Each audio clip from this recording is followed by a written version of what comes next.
गंगापुर का पुराना बाजार सुबह की हलचल से गूंज रहा था। रिक्शों की घंटियां, दुकानदारों की पुकार और ताजी सब्जियों की महक हवा में तैर रही थी। बाजार के एक कोने में एक पुराना लकड़ी का ठेला खड़ा था, जिस पर लक्ष्मी, एक बुजुर्ग महिला और उसकी जवान बेटी राधा सब्जियां सजा रही थीं। लक्ष्मी की झुर्रियों भरी आंखों में थकान थी, लेकिन राधा की नजरों में एक हल्की सी उम्मीद की चमक थी। ये ठेला उनकी जिंदगी का आधार था, दो वक्त की रोटी का एकमात्र सहारा। तभी एक मोटरसाइकिल की तेज आवाज ने बाजार की शांति को चीर दिया। इंस्पेक्टर माणिक अपनी चमकती खाकी वर्दी में दो सिपाहियों के साथ ठेले के पास रुका। उसका चेहरा सख्त था और आंखें घृणा से भरी थीं। ए बुढ़िया, कितनी बार बोला, यहाँ ठेला लगाने की इजाजत नहीं है। लक्ष्मी ने कांपते हाथ जोड़े। साहब, कृपया, ये ठेला ही हमारा सहारा है। अगर ये न रहा तो हम भूखे मर जाएंगे। माणिक ने ठहाका लगाया। भूखे मरने की बात करती है? पहले मेरे लिए 1 किलो टमाटर और थोड़ा धनिया तोल, और हाँ, फ्री में। उसने राधा की ओर देखा, एक घिनौनी मुस्कान के साथ। वरना तेरी इस जवान बेटी को थाने में बुला लूंगा। राधा ने डर से सिर झुका लिया। उसकी आंखें आंसुओं से भीग गईं। लक्ष्मी का चेहरा गुस्से से लाल हो गया। साहब, ऐसा मत कहिए, हमारी इज्जत ही सब कुछ है। इज्जत? माणिक ने हंसी उड़ाई। तू सब्जी बेचने वाली, तेरी क्या इज्जत? उसने अपने सिपाहियों को इशारा किया। एक सिपाही ने ठेले को लात मारी और टमाटर, मिर्च और पालक जमीन पर बिखर गए। लक्ष्मी चीखते हुए जमीन पर गिर पड़ी। राधा ने उसे संभालने की कोशिश की, लेकिन उसकी अपनी आंखें आंसुओं से भीग गईं। ये दृश्य दूर से देख रही थी एक साधारण सी औरत, लाल सलवार सूट में, बिना किसी मेकअप के। उसके चेहरे पर कोई भाव नहीं था, लेकिन उसकी आंखों में एक आग जल रही थी। कोई नहीं जानता था कि वो औरत कोई और नहीं, गंगापुर की नई एसपी आरती मिश्रा थी। वो धीरे धीरे लक्ष्मी और राधा के पास पहुंची। मां जी, क्या हुआ? उसने नर्म स्वर में पूछा। ये पुलिस वाले आपके साथ ऐसा क्यों कर रहे थे? लक्ष्मी ने गुस्से और निराशा में कहा, जाओ बेटी, तुम क्या कर लोगी? ये लोग हमारी गरीबी का मजाक उड़ाते हैं। बड़े बड़े अफसर हमारी मदद नहीं कर पाए, तुम क्या करोगी? आरती ने शांत स्वर में कहा, मां जी, मैं आपकी मदद करूंगी। बताइए, क्या हुआ? लक्ष्मी ने कांपती आवाज में कहा, ये इंस्पेक्टर माणिक रोज हमसे मुफ्त में सब्जियां लेता है। जब हम विरोध करते हैं तो धमकियां देता है। कहता है अगर पैसा नहीं लेना तो अपनी बेटी को मेरे पास भेज दो। राधा ने सिर झुकाकर रोना शुरू कर दिया। आरती का दिल गुस्से से भर गया। उसने अपनी पहचान बताने की सोची, लेकिन फिर रुक गई। मां जी, आप चिंता मत करिए, मैं कुछ करूंगी। वो वहां से चली गई, लेकिन उसकी आंखों में एक जलती हुई आग थी। उसी रात आरती अपने छोटे से सरकारी क्वार्टर में बैठी थी। मेज पर एक कप चाय ठंडी हो रही थी। सामने खुली फाइल में इंस्पेक्टर माणिक और थाने के एसएचओ अमित राणा की जानकारी थी। आरती को हाल ही में गंगापुर के एसपी के रूप में नियुक्त किया गया था। उसे पहले ही खबर मिल चुकी थी कि गंगापुर का थाना भ्रष्टाचार का अड्डा बन चुका है। लेकिन आज बाजार में जो उसने देखा, वह सिर्फ भ्रष्टाचार नहीं, बल्कि गरीबों पर अत्याचार था। उसने अपने विश्वस्त पात्र हेड कांस्टेबल राजेश को फोन किया। राजेश, मुझे माणिक और अमित राणा की पूरी जानकारी चाहिए। उनके खिलाफ पहले कितनी शिकायतें आई हैं और क्यों कोई कार्रवाई नहीं हुई? राजेश ने जवाब दिया, मैडम, ये दोनों बड़े रसूख वाले हैं। थाने में हर शिकायत को दबा देते हैं। कुछ लोग कहते हैं कि ऊपर तक इनके कनेक्शन हैं। आरती ने गहरी सांस ली। ठीक है राजेश, मैं खुद इसकी तह तक जाऊंगी, लेकिन किसी को मेरी योजना के बारे में नहीं पता चलना चाहिए। उस रात आरती ने अकेले में एक योजना बनाई। वो अगले दिन फिर से बाजार जाएगी, लेकिन इस बार वो लक्ष्मी और राधा की जगह ठेले पर खड़ी होगी। वो माणिक को उसी के जाल में फंसाएगी। उसने अपनी अलमारी से एक पुराना सलवार सूट निकाला, लाल रंग का, बिना किसी चमक दमक के। उसने अपने चेहरे पर कोई मेकअप नहीं किया, ताकि वो एक आम औरत की तरह दिखे। उसने अपने दर्पण में देखा और खुद से कहा, यह वर्दी ताकत का नहीं, जिम्मेदारी का प्रतीक है, और मैं इस जिम्मेदारी को निभाऊंगी। उसकी आंखों में एक दृढ़ संकल्प था। वो जानती थी कि यह मिशन खतरनाक है, लेकिन लक्ष्मी और राधा की आंसू भरी आंखें उसे पीछे हटने नहीं दे रही थीं। अगली सुबह सूरज की पहली किरणों के साथ आरती फिर से बाजार पहुंची। उसने लक्ष्मी और राधा को घर भेज दिया। मां जी, आप लोग आराम करिए, आज मैं आपका ठेला संभालूंगी। लक्ष्मी ने हैरानी से पूछा, बेटी, तुम ये क्यों कर रही हो? लोग क्या कहेंगे? आरती ने मुस्कुराकर कहा, मान जी, कुछ गुंडों को सबक सिखाना है, जो वर्दी की आड़ में गरीबों को लूटते हैं। आप चिंता मत करिए। लक्ष्मी और राधा अनमने मन से घर चली गईं। आरती ने ठेले पर सब्जियां सजाईं, टमाटर, मिर्च, पालक और धनिया, सब कुछ व्यवस्थित। उसने अपने सलवार सूट का दुपट्टा ठीक किया और इंतजार करने लगी। बाजार की भीड़ बढ़ रही थी और लोग उसे एक आम सब्जी बेचने वाली औरत समझकर सब्जियां खरीदने लगे।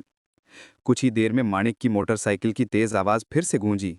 वो ठेले के पास रुका और तीखी नजरों से आरती को देखा। ए, तुम कौन? ये बुढ़िया और उसकी बेटी कहाँ गई? आरती ने शांत स्वर में जवाब दिया, मैं उनकी बेटी हूं। आज मैं ठेला संभाल रही हूं। माणिक ने घिनौनी हंसी हंसी, तो तू और भी खूबसूरत है। चल, मुझे 1 किलो टमाटर और थोड़ा धनिया दे। आरती ने चुपचाप सब्जियां तोली और माणिक को थमा दी। जैसे ही वो मोटरसाइकिल स्टार्ट करने लगा, आरती ने सख्त आवाज में कहा, रुको, तुमने सब्जी का पैसा नहीं दिया। माणिक ने भौहें चढ़ाई और कहा, पैसा? मैं तो रोज फ्री लेता हूं। तेरी माँ और बहन कुछ नहीं कहती? तू ज्यादा बोल मत। आरती ने उसकी आंखों में आंखें डालकर कहा, मेरी माँ से जैसे लिया वैसे मुझसे नहीं ले सकते। हमें भी सब्जी खरीदने के लिए पैसे देने पड़ते हैं। अगर एक दिन सब्जी नहीं बिकी तो हमारे घर का चूल्हा नहीं जलता। तुम जैसे लोग मुफ्त में सब्जी लेकर हमारे पेट पर लात मारते हो। माणिक का चेहरा गुस्से से लाल हो गया।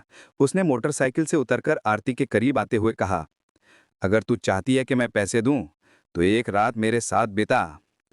ये सुनते ही आरती का खून खौल उठा। उसने बिना सोचे माणिक के गाल पर जोरदार थप्पड़ जड़ दिया। माणिक लड़खड़ा गया, लेकिन उसने खुद को संभाला और गुस्से में आरती का कॉलर पकड़ के उसे थप्पड़ मारा। बाजार की भीड़ ठिठक गई। कुछ लोग डर से पीछे हट गए, तो कुछ फुसफुसाने लगे। आरती ने कांपती आवाज में कहा, तुमने एक महिला पर हाथ उठाकर बहुत बड़ी गलती की। इसके नतीजे भुगतने पड़ेंगे। माणिक ने हंसते हुए कहा, रिपोर्ट कर। तू एक सब्जी बेचने वाली भिखारन की बेटी है और मैं इस थाने का इंस्पेक्टर। मैं तुझे अभी उठवा सकता हूं। इतना कहकर वो मोटरसाइकिल पर सवार होकर चला गया। आरती का शरीर गुस्से और अपमान से कांप रहा था। उसका गाल जल रहा था, लेकिन उसने खुद को संभाला। उसने लक्ष्मी को फोन किया और कहा, मां जी, अब आप ठेले पर आ जाइए। फिर वो चुपचाप वहां से निकल गई। बाजार की भीड़ अब भी फुसफुसा रही थी, लेकिन कोई आगे नहीं आया। उसी शाम आरती एक पीले रंग के सलवार सूट में एक आम औरत की तरह थाने पहुंची। उसका चेहरा शांत था, लेकिन आंखों में एक आग जल रही थी। थाने में हवलदार रामू डेस्क पर बैठा था, एक पुरानी रजिस्टर में कुछ लिख रहा था। आरती ने सख्त स्वर में कहा, मुझे इंस्पेक्टर माणिक और एसएचओ अमित राणा से मिलना है। मुझे उनके खिलाफ रिपोर्ट दर्ज करानी है। रामू ने लापरवाही से जवाब दिया, साहब लोग बाहर गए हैं, थोड़ा इंतजार करो। कुछ देर बाद एसएचओ अमित राणा भारी कदमों से थाने में दाखिल हुआ।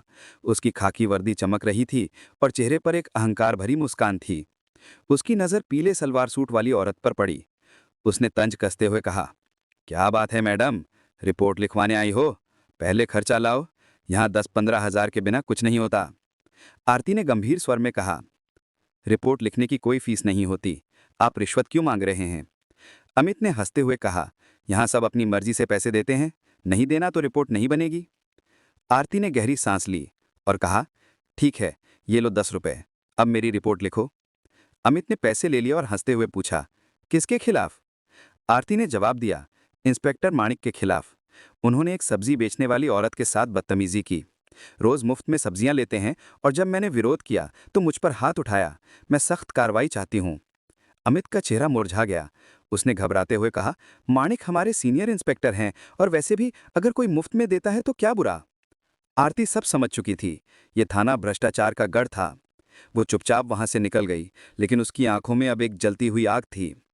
उसने अपने क्वार्टर में जाकर अपनी खाकी वर्दी निकाली और उसे पहन लिया। उसने अपने गार्ड को बुलाया और कहा, कल सुबह हम थाने जाएंगे। अगली सुबह सूरज की रोशनी में गंगापुर का थाना शांत था, लेकिन जैसे ही एक सरकारी जीप थाने के गेट पर रुकी, सारा माहौल बदल गया। आरती अपनी खाकी वर्दी में पूरी शान से बाहर निकली। उसका चेहरा गंभीर था, लेकिन आंखों में एक अधिकारी की गरिमा झलक रही थी। उसके साथ उसका सरकारी गार्ड था। थाने का स्टाफ उसे देखकर हक्का बक्का रह गया। हवलदार रामू ने जल्दी से सलाम ठोका, लेकिन उसकी आंखों में डर था। माणिक और अमित दोनों थाने में मौजूद थे। माणिक के चेहरे पर अभी वही अहंकार था, लेकिन जैसे ही उसने आरती को देखा, उसका चेहरा सफेद पड़ गया।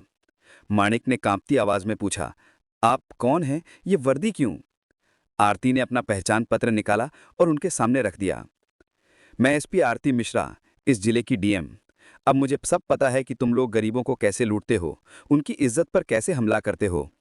अमित और माणिक के पैरों तले जमीन खिसक गई। अमित ने हाथ जोड़कर कहा, मैडम माफ कर दीजिए, हमें नहीं पता था। माणिक ने भी गिड़गिड़ाया, मैडम एक मौका दीजिए, हम बदल जाएंगे। आरती ने सख्त स्वर में कहा, माफी नहीं, इंसाफ मिलेगा। अगर तुम्हारी नीयत सच में बदल गई है तो अदालत में साबित करो। कानून सबके लिए एक जैसा है, अफसर हो या आम आदमी। उसने स्टाफ को आदेश दिया, इन दोनों को तुरंत गिरफ्तार करो। फिर उसने पूरे थाने की ओर देखकर कहा, वर्दी डराने के लिए नहीं, भरोसा दिलाने के लिए होती है। जब तक तुम इज्जत देना नहीं सीखोगे, इस वर्दी की भी इज्जत नहीं होगी। माणिक और अमित को हथकड़ी लगाई गई। उनके चेहरों पर शर्मिंदगी और डर साफ दिख रहा था। वो गिड़गिड़ाए, मैडम एक आखिरी मौका दीजिए, हम सच में बदल जाएंगे। आरती ने गहरी सांस ली और